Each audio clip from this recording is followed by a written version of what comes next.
All right. We've got the man, the myth, the legend, Hawkeye. Mate, welcome. G'day. G'day. Welcome. Thanks Thank for you. one of the originals of RDM. Welcome to another episode, obviously. Is Zal, and I've got Rick with us. Hawkeye, mate, I'd love to start. I don't know if I've ever asked you, actually. Where does that nickname come from? Talk to me, man. Okay, it's a very interesting one. It comes from when I was a Cub Scout leader, or training to be a Cub Scout leader. And you had to pick a name from the Jungle Book, like Mugwai and Bagheera and all those. And then there was an extra list you're also allowed to use. And Hawkeye was in there. And at school, I was always the one that noted the behaviours and the personalities of kids that people didn't quite see. And I just thought, oh, that's an appropriate name. But the funny thing was, it turned out when I was growing up, my first ever job, a bloke called me Kimo Sabi in the factory I first worked in when I was about 15. Growing up, my dad called me Geronimo. Then when my hair got longer, my name became Apache. These are just names that people gave me, all like Indian names. So when I saw Hawkeye, I just thought, well, it's got to be that one, doesn't it? Like, it's got to be the one. But yeah, what do you do, mate? You work with kids in pretty tough situations as well, I guess, with some of them, and trying to handle and help and mentor them as well. Share a bit about that, mate, like what you actually do and the kids that you work with and help. Yeah, working as an integration aide in primary schools. So that's foundation to grade 6 in Victoria. And it's basically the ASD, the autism spectrum kids. So it's mainly autism. It could be Asperger's, but you know these days the kids have got quite a range of conditions and labels. But just about helping them focus so that the teachers can focus on the rest of the class as well, but the kids don't get left behind. So it's basically just trying and using their strengths. So I'm not your pen and paper kind of guy or aide. So I'm more of the hands-on creative side, having grown up with ADD myself. So I've also got a very creative mind. So when these kids picture things that they want to invent, somehow my mind can just go, well, I can get this and I can get that. And we can put that together and this will do this. How's that sound? So then I just somehow throw education and their curriculum in with that. So how are we learning? What do we get from that, you know? And just remind them of maths. Oh, we've got 2 of those. We have, you know. So we throw the learning in. But it's basically from my angle, just supporting them and trying to find their strengths. And that's the beauty with the kids that need the help, is they've got these remarkable strengths that just your 9 to 5 kids sort of don't have. And I kind of call them like a survival kit that they have. You know, they have these things that just make them who they are, and they know, yeah. Isn't it fascinating, man? Like you look at that and people perceive that as a weakness in the world. But for me, I think that's phenomenal, man. And I fucking love what you do, what you said just then, because for me, conformity and putting someone in a box and making it so that everyone fits into that, or else there's something wrong with you, just doesn't make sense. I don't know if you posted it or one of the other dads in RDM, but I remember seeing it. It was a lineup of different animals, and there was a safari man or whatever you want to call him sitting there. He's like, okay, we're all going to do this test. Everyone needs to climb the tree. Just talking to the animals. And obviously there was a fish in a bowl and there was an elephant, and there was like, and then there were animals that would, you know, do it in a heartbeat, and they look confused. And the point of it was, and this isn't, I mean, my teacher's a primary, my wife's a primary school teacher. It's not about hacking on the industry and the education industry, but a lot of times it is fucking bullshit, because they think kids have to do it this way. If they don't, there's something wrong with them. Where what you said, mate, I was horrible in school, very smart when I wanted to be, but didn't align with their approach and methods. And I love how you talk about the creative side and how that helps. And do you think that's something that should hold value as an adult as well, even with fathers? Like you say, you're in RDM, you've been with us since day dot. Like there are different ways to learn and different horses for courses, so to speak, on what's going to help the dad and the man win as well, not just as a child, but in the modern world, you know, as an adult and father. Yeah, well, that's right. And that's what I've discovered. There's many ways to take things on board, and you do have your kinetics, you know, what is it, in your visuals, seeing, feeling, touching. We all have different ways of learning, and some of us have not just with the different ways, but we also have different strengths. And I think within RDM, it highlights those strengths that you can discover about yourself. Maybe you knew you had, but you were too not confident of having. But the beauty is we all have strengths. Like now, one guy might be a great in weights and strength and strong, and another guy might be a great thinker, and another guy might be a great runner. We can't have it, it might be a rare one that has all accountability, facets. But it's the same thing. We have different strengths and we have different ways of learning them. And I've watched a few guys take off phenomenally just by discovering how they, whatever it is that makes them tick, but they've discovered it and I've watched them just go bang. It's awesome. And mate, you've been one of those who's done that, but it's taken time to get to that stage. And that's what I love to share with you and obviously the dads, the guys listening to this, sharing your journey with us, man. You've been with us for a few years now, and yeah, talk us through it, mate. You've changed physically, mentally, even how you look, everything, mate. You've changed, man. How you changed is amazing. And again, I think I've said this to you before. Shannon Brenton, who helps me he's in one of our other podcasts. He helps me with the nutrition side of things, and he's a guy who formulates our subs and that. And he's almost a bit of a mentor to me, I'd say. He's a great guy. And I remember telling him, I was like, I don't know how, exactly what he said then. I'm like, I don't know how I can try and help Rick. And Shannon's like, he'll be your greatest subject, mate. He'll be your greatest, one of your greatest learning lessons, because you'll find a way to connect with him and you'll need to. And this is at a time when, like what you said then, I was guilty of the opposite. Like I'd think like, nah, they all have to do it this way. But now it's like, just even I've changed. And man, you've been a large part of helping me with that. I want you to know that, because fuck, here we are, man. Share with the guys your journey. Like a couple of years ago, where were you? What were you doing? Like with your environments, your alcohol, your self-esteem, like what you were doing. Like, mate, I'd love for you to share like where you were a couple of years ago to obviously, and we'll move through to where you are now. Yeah. Well, it's quite a contrast. Where I was a couple of years ago wasn't a very good space. Heavily dependent on alcohol.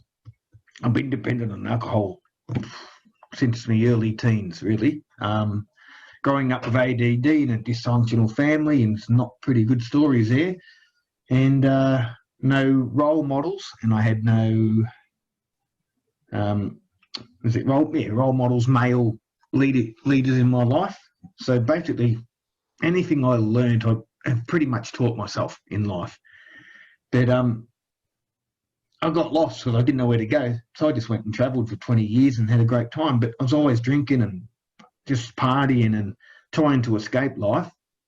Settled down in Melbourne 13 years ago. When I met the missus, I moved down here. And just a big difference for me having to jump into a relationship, being 10 years single and partying in the outback. It's a big change, and I just kept drinking more, city pressures, life pressures. I was just though I'm a very strong person, I was still weak in a way because I just let it get the better of me, the addiction, the dependence. And I fell into a trap of depression for probably 10 years, but only was aware of it for about 6, I'd say. Life was falling apart with the ADD. My head was rambling, racing, running. I couldn't get any plain thoughts out. I did neurotherapy, which is a biofeedback with computers on your head. Did that for 18 months to try and retrain my brain because I didn't want to take medications. But then, anyway, changed jobs, did rehab jobs. That burnt me out. But I was just an angry, pissed off at the world person, and I was working 2 jobs, and I just get home, burnt out, get on the piss, g'day, straight down not even have dinner with my family nearly for 2 years. It was just getting home and drinking, just hiding. And then when the RDM sort of popped along, I always had a dream of being fit. And every time I've had a couple of attempts in my history in life, I'd do injuries. So I'd be at the gym for a month, shoulder injury. 6 years later, I'd go to the gym for a month, shoulder injury. So, I'm not meant to be fit. I had that depressing outlook. But, then with RDM, it sort of took on a gamble, being the original guys, we were like, you were new and we were all new, and it was a whole new concept. I thought I've got to give this a go. Because I've had some sort of inner wisdom about me. That's one of my strengths. I don't know where it comes from, but I do have an inner wisdom, and it guided me to say, this is where you've got to go. And so we hit the ground running, doing the first month challenge, and then just doing all the other exercises. We didn't really have little challenges then, but we're all getting to know each other. And the shift had happened within me, because I remember being on the holidays and searching for a gym and going to a gym while we were on holidays camping. Now, that's not me. That's not me, but I was trying to get out of it. And this was probably the darkest part of my depression. The last 2 years of the 10 years of depression was the darkest, horriblest turmoil. And just started getting a bit of faith and belief in myself with RDM. And then that's when I had that accident of snapping my wrist. And when I broke the wrist... Was that a fight at the pub or something? I remember you were on one of our coaching calls and you were telling us about it. Was that the one? No, it was a snatch strap out the front.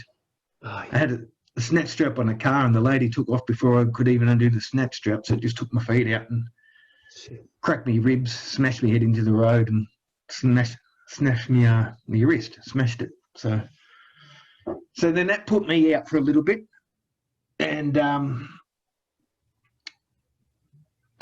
was still in my depression stage, so that didn't help.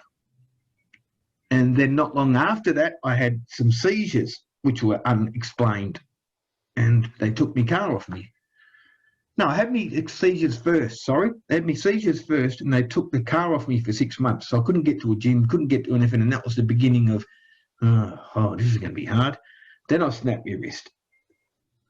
And so then this is ridiculous. So I just started drinking, and that's when I was in a horrible, dark place that I can't even describe to anybody. It was just hideous. But then a few months later, it did me ankle. There was a mixture of injuries, remember? And the pole went down me back on the chook pan and put me wrist, a nail through my wrist, building the chook pan. So I just had a calamity of errors going on. And so I just kept drinking and hiding from the truth and hiding from it. But then upon nearly losing my family, I guess, I had to change. And personally, I went to a Reiki session. That sort of opened up a lot of bad energy for me. Never been to anything like that. And that opened up a lot of, just like a flushing. I can't imagine. I can't imagine the feeling I had after that. I was a whole new person, and I had clarity that I wanted to be better. So I jumped back into RDM with you guys on the 1,000 steps.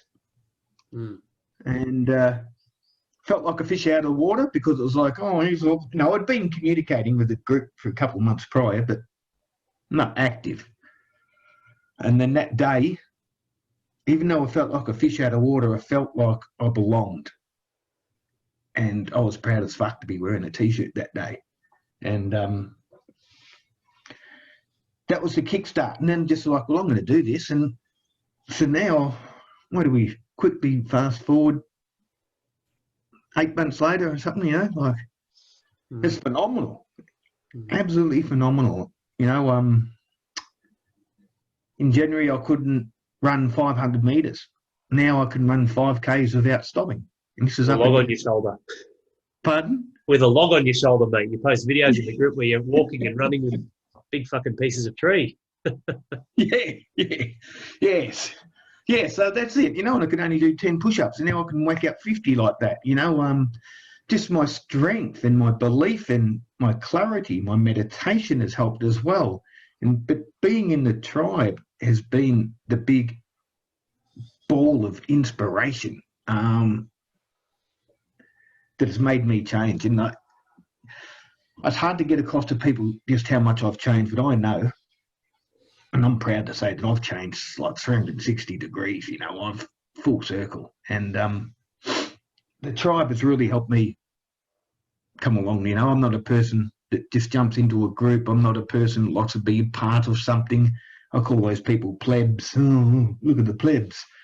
But yeah, but I just love, this is like, I don't know, the tribe of brotherhood is just amazing. It just inspires me.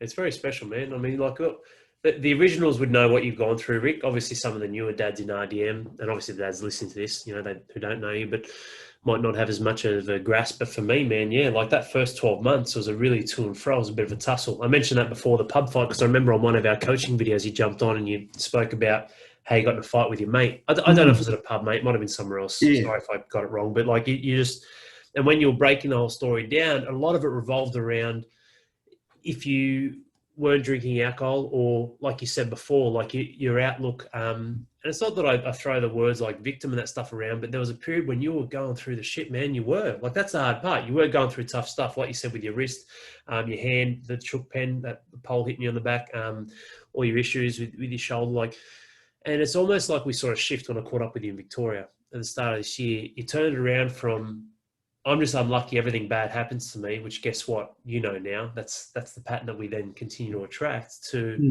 fuck, look at this bloke. Like, he's got a sore ankle, but he's rehabbing it through movement. Like, and here we are. We had a good chat. We went and did 1,000 steps. I mean, as we were walking down, you and me had a great catch up. And I was like, even since then, man, you've changed so much in the last 8 months to where it's now a couple of years, where I've just seen this journey of real growth and change, Rick. Like your physical appearance, your mindset, everything, your performance, your energy levels. You are like the Energizer Bunny man inside RDM. And did you just turn 50 not too long or earlier in the year? Yeah, in April. Yeah. April, yeah. Like, it's like, fuck, man. People think at 50 you should be slowing down. Like, mate, from the man who was 48, 49 coming into the group, mate, you've 10x that. It's insane. But, 50 has been a remarkable year. Like, this has been my best year personally ever in history. Like, even though COVID and lockdown has been a tough year for everybody, I knew I could go two ways. I could go with the rest of society and feel depressed and get on the piss and drink, or I could say, what's this going to give me? And I had enough of that shit. I wasn't going backwards. So I said, what's lockdown going to give me? Well, it gave me time to focus on myself and get fit. Imagine how much... the change is, it is remarkable, to be honest, yeah. Hey, it's massive, man. It's, fuck, imagine how much those liquor stores... I'd love to see the numbers, hey, on what their income was this year compared to last year. It would be insane. It's not the answer, though, is it, mate? Like, this is what you've learned. The external environment and external factors can influence, but they ultimately can't create a change which must start from within. I mean, is that your experience, mate? There's a spark. Something happened. Like, something happened. Here you are now. Like, what was that? Like, if you're going to help guide or give some advice or things to dads listening to this, like, why change? What'd you do? What happened? Well, there's no written format for it. I do have an inbuilt fighting ability, the fighter in me. Like, I do have that as a stubborn Taurus trait, I suppose. But I'd had enough. And I was getting sick of the way I was. And for me to change, it was just purely timing. It's you know what I can say to people? When you're ready, but it sounds cliche, but for me, it was just the timing was right. I'd had enough. Everyone had enough, but I saw it for once. I was the one seeing it. And when I saw it and made that decision, I said, right, you know who you are. You know what you are. Let's show people, let's stop the bullshit and the excuses. And let's try out and prove it to yourself and prove it to everyone else. Because being stuck down for 12 months out of the RDM was a bit of a blow mentally. And it shouldn't matter. And I know now with my recent teachings, it doesn't matter. But back then, it made me feel inadequate, and this is no good, I want to prove. I want to come back and say, hey, fucking, I wasn't bullshitting. I'm here. I'm going to prove it to you. And that was my driving force, was basically saying, I'm not tagging along doing nothing. Here I am. Yeah. The amazing thing is about energy, man, is I saw that. I saw when you saw it, But then on the flip side, like, what do you think it is that leads to other men or fathers not seeing? Like, why don't they see, mate, for themselves? Maybe others can see it. Maybe we can see it. Maybe their family can see it. How come they can't see it? Is it because they don't create space and take time out? They don't have that awareness. They don't stop and breathe. They don't reflect on their life. Like, why do you think? Because, oh man, there's way more that don't see it than that do. Why? Like, in your opinion, or like your beliefs, like, why? It's a lot of what you just said, but I think it comes to conditioning, and we've become conditioned to how we live by past experiences. So this has happened to me before. This has happened to me before. So you're going to predict your future by going, oh, this has happened to me before. This is, oh, I've done that once before. Oh, yeah, that's not going to. So you're attracting that line of thought because that's all you know. So that's where you feel comfort. And I think it is a level of comfort is, well, I know I'm here. I'm safe here. If someone comes along that line boundary, I can see it. I can push it out. Or someone's going to climb over from the back fence, I can see that. I'm comfortable here, It's all about comfort, I think, and not pushing boundaries to go, well, what is on the other side of the fence? What is on the other side of that line? Going adventurous, becoming adventurous. I think it's just living in a preconceived notion that this is what life's done to me, so this is what it is. This is all I deserve. And that's how I thought. Oh, well, I just didn't draw a lucky ticket. And that was a defeatist attitude, but I don't know, I just had no one to teach me in any other different ways. That's an amazing way that you put it, though, man. That's a really good eye-opener. Like, your past patterns position you to go, you know what? I think I know what's going to happen anyway, so that becomes my fucking security blanket. Doesn't it? Like, it still might not even happen. It might get worse, but that becomes a security blanket. And on the flip side, like you said, adventurous growth. Yeah, man, I would be severely depressed, Rick, if I didn't continually grow. It's why I got rid of my gym for a seventh of what I bought it for at the start of this year. But for me, it was liberating, because I'm like, man, this gym is holding me back. It's nothing against the people or even the format of being a gym owner. Good for them. But for me, I was like, man, there are so many other different ways that I want to experience life and express the energy I can, and this is not one of them. And shit, man, like the security blanket, I could have stayed there and done what I knew. There's always going to be the unknowns, isn't there, Rick? It's always there, isn't it? None of us are different. Life is an unknown,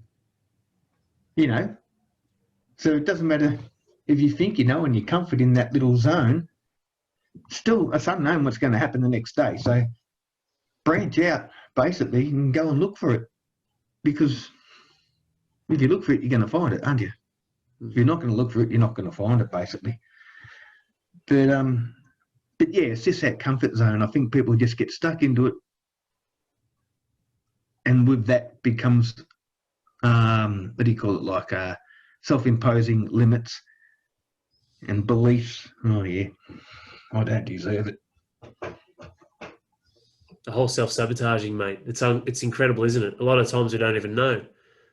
Like the tall popping ourselves, we don't know because we truly believe that's what we're deserving of. Where it's like, fuck, man, shouldn't have to be. You shouldn't be settling for that. And you and a lot of the dads, Marty's been awesome, Tony Noyes, all the dads have been on this podcast, all the dads Yeah. currently in RDM, they do see it at different levels, like you said. We all have different chapters, but I've really noticed in you, and Tony, who was one of our later or most recent podcasts, but noticed it in you. But that's self-belief, rising up with weights, with your performance, doing hundreds and hundreds of push-ups and squats and thousands, of squats, and it's fucking amazing, man. Like, what's the greatest gift you've gotten? A couple of years with RDM, what's the greatest thing that you now have? Like, yes, you've got physical ability, energy, better health.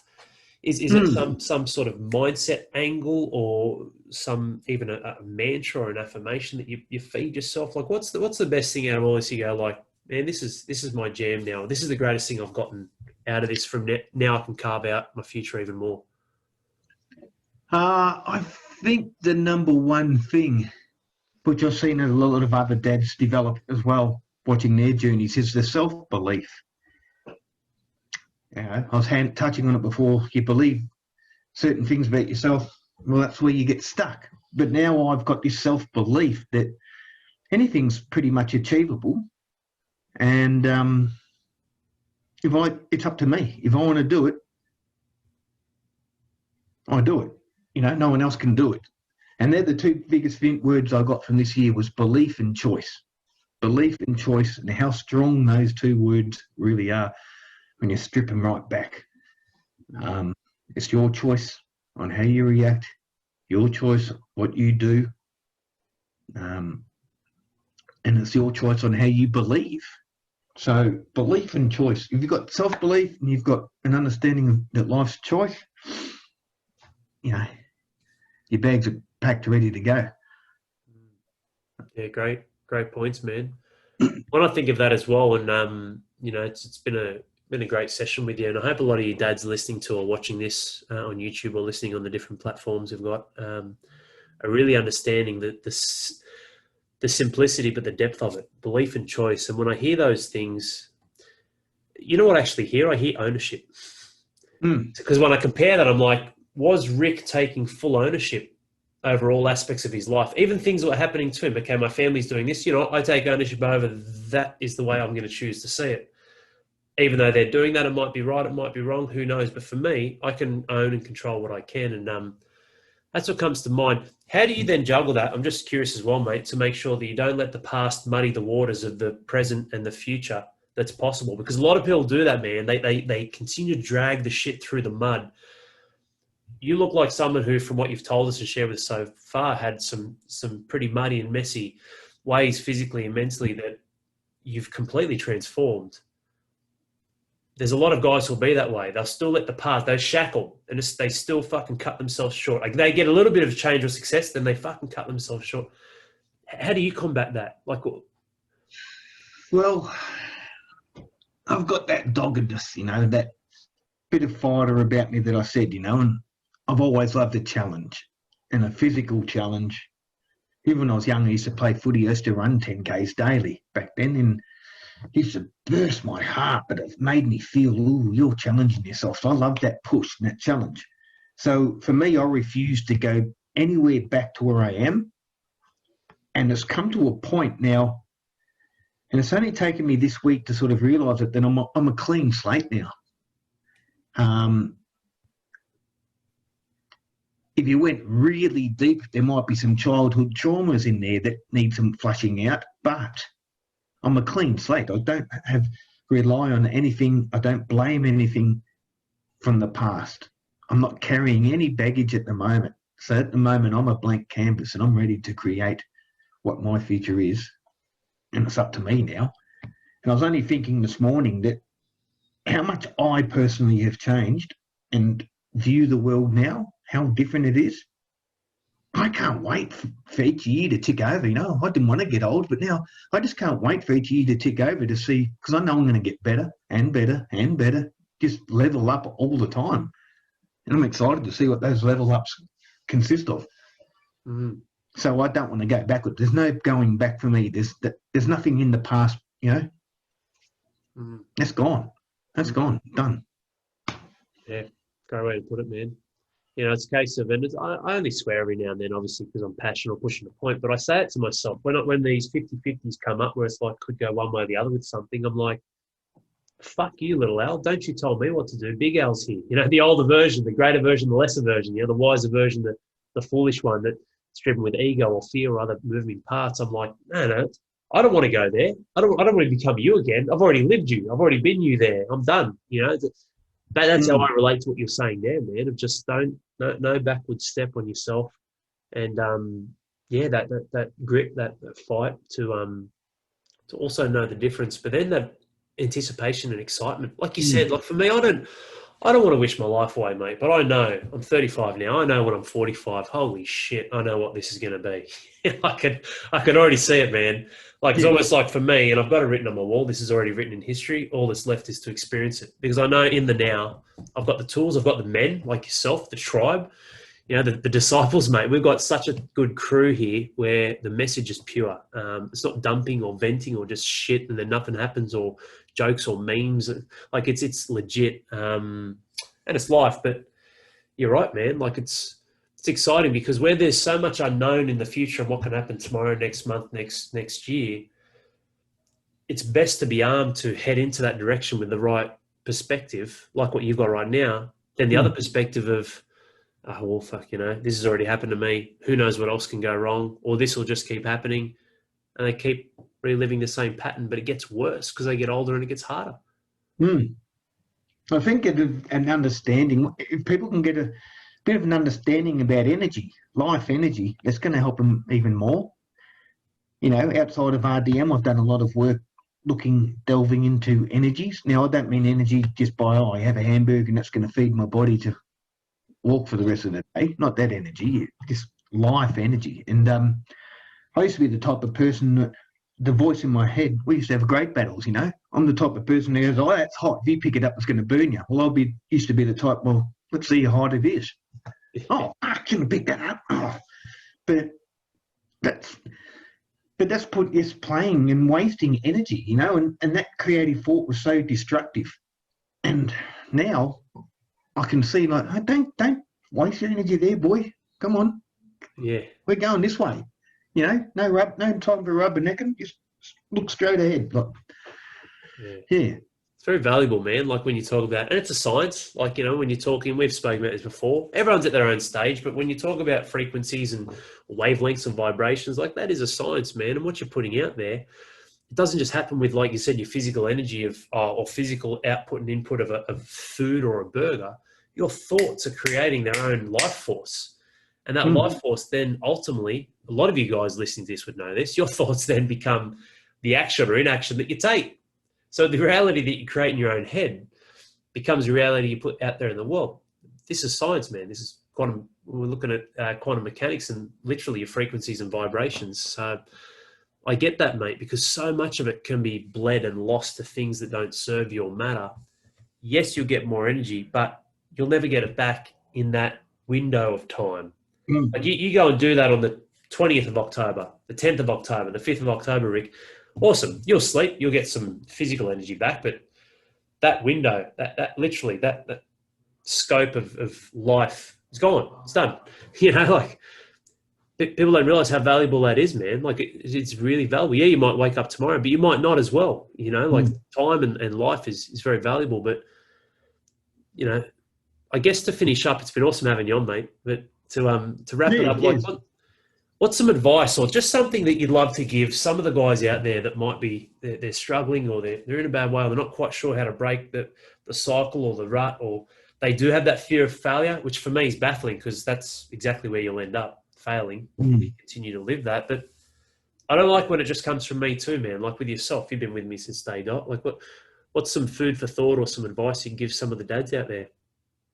Well, I think to be inspiring, like I like to inspire people to say, look, I want to be a proof that yes, you can do it. You know, you're talking to a person that's got not much self-esteem and has put a few bucket loads of that into myself now. It's because I want to be proof that you can do it, guys. And you just got to learn to believe in yourself. But how do you believe in yourself?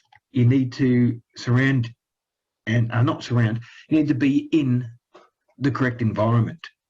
Now, not just RDM is the correct environment. Yes, the tribe, powerful, very powerful. But that's part of your environment. That's not your environment. So the rest of your environment, your work, your sports, are there idiots? Are those idiots your mates? I've got no qualm in cutting ties with people.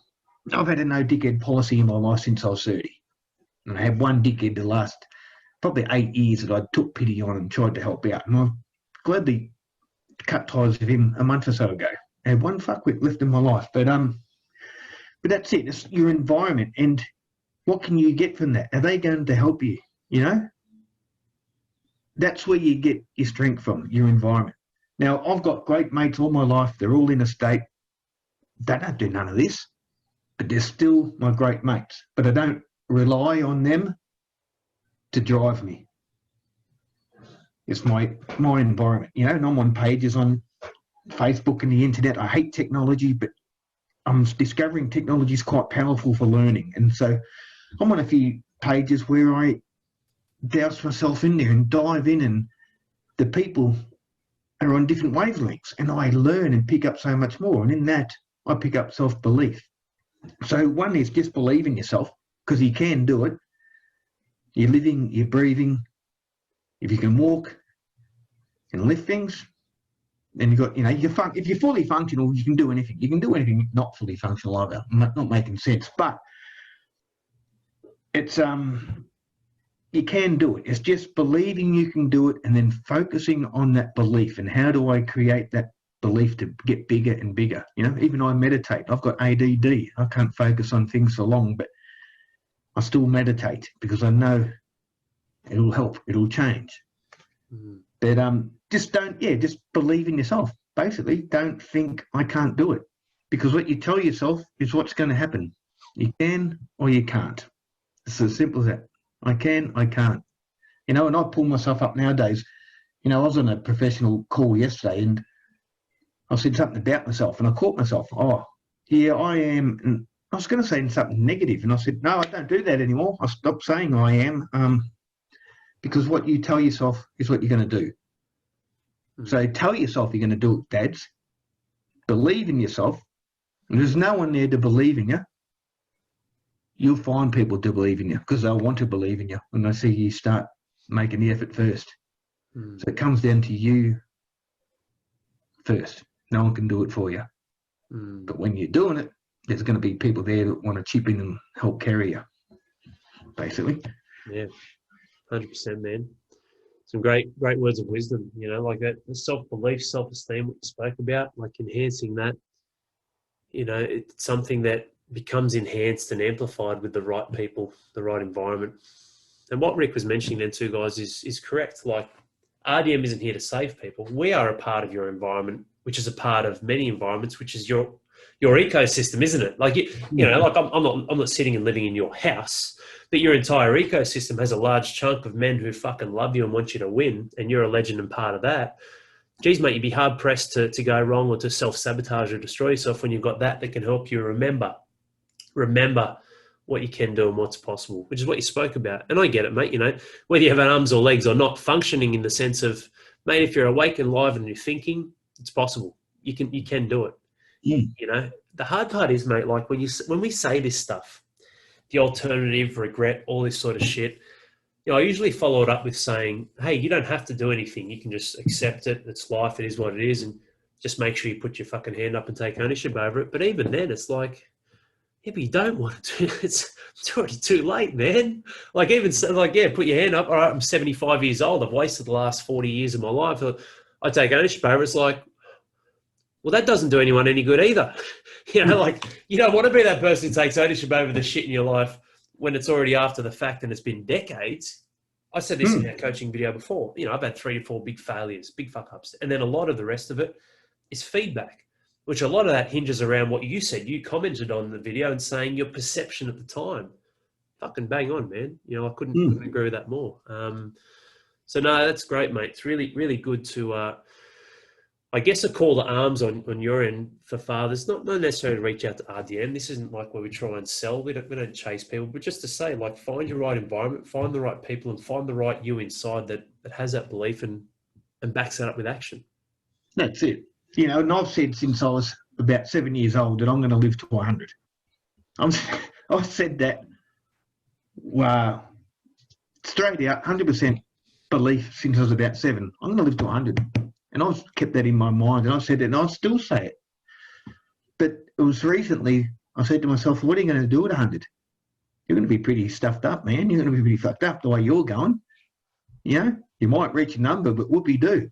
So that's been another driving force for me. Is, I hit 50. All right, well, I want to be in bloody good shape when I'm 70.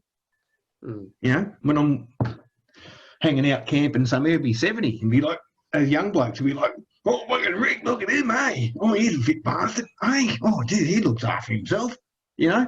But not out of ego and looks, just out of self-respect, you know. They'll be like, and that's showing down the line too what you can do, I suppose. But, you can't rely on people to look after you when you're older, unless you've got a big family and you're all loving. But, I'm sort of going to have to look after myself, I think, when I'm older, and I want to be able to. That's another driving force for me. Massively, man.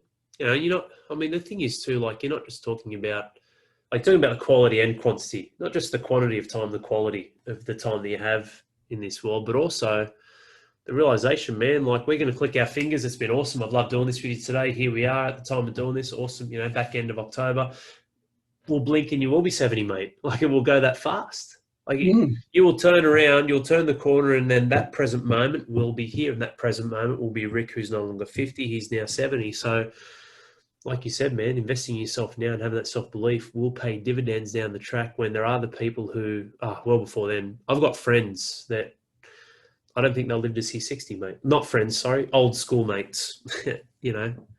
I don't think they'll live to be 60, man. It's like, wow, like, you could. And then there are other people I've worked with. There's one of the dads who I used to work with in my gym, Steve Cotton. I'll try and get him on for a podcast. He's in his 70s. Guy's got fucking bricks for abs, and he's like, up until lately, he was still water skiing, 140, 150, 160 on the water. I think guy's in his 70s. He's a beast. Yeah.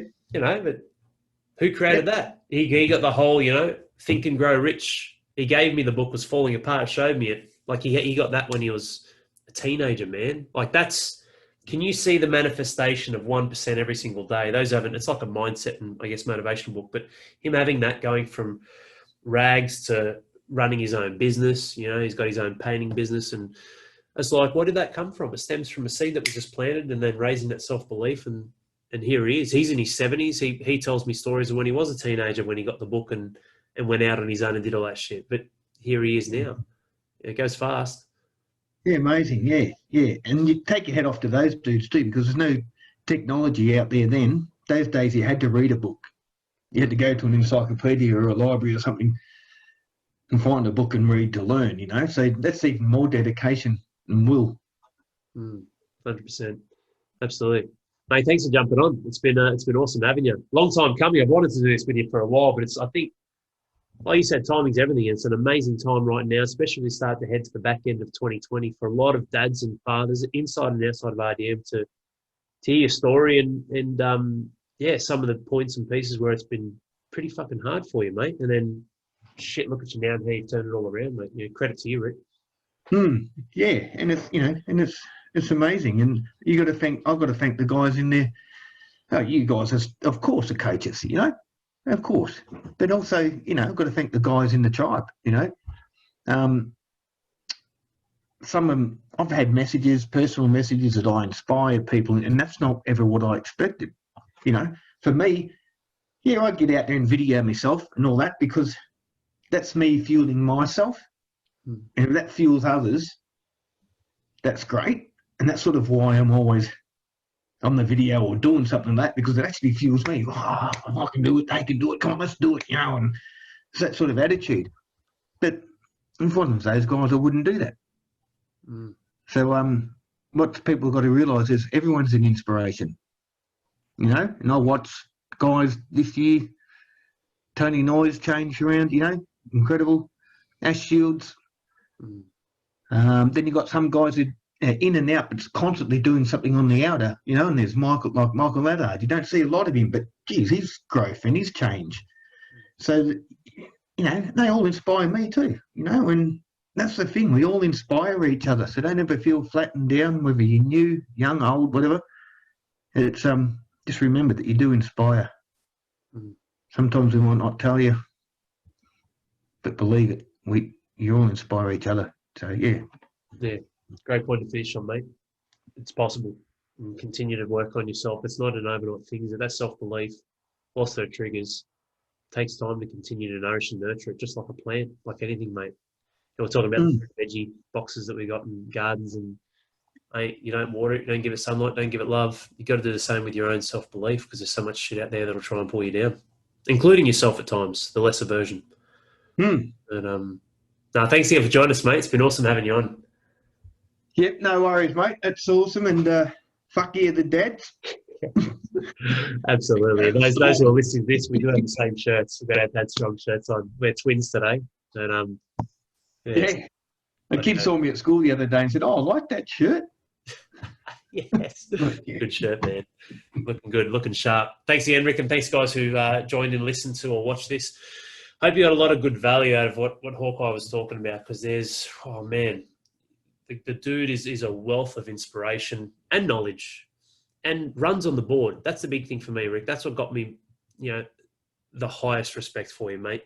Your actions, doing, not just talking. And you should be bloody proud of yourself, man. So thanks again for joining us, guys. I hope you enjoyed this. Tune in for another episode soon of Real Dad Movement Podcast, and we'll see you soon. Kick ass, dominate, and don't ever lose that level of belief. And like Hawkeye was saying, it's there. It's possible. You just got to do it.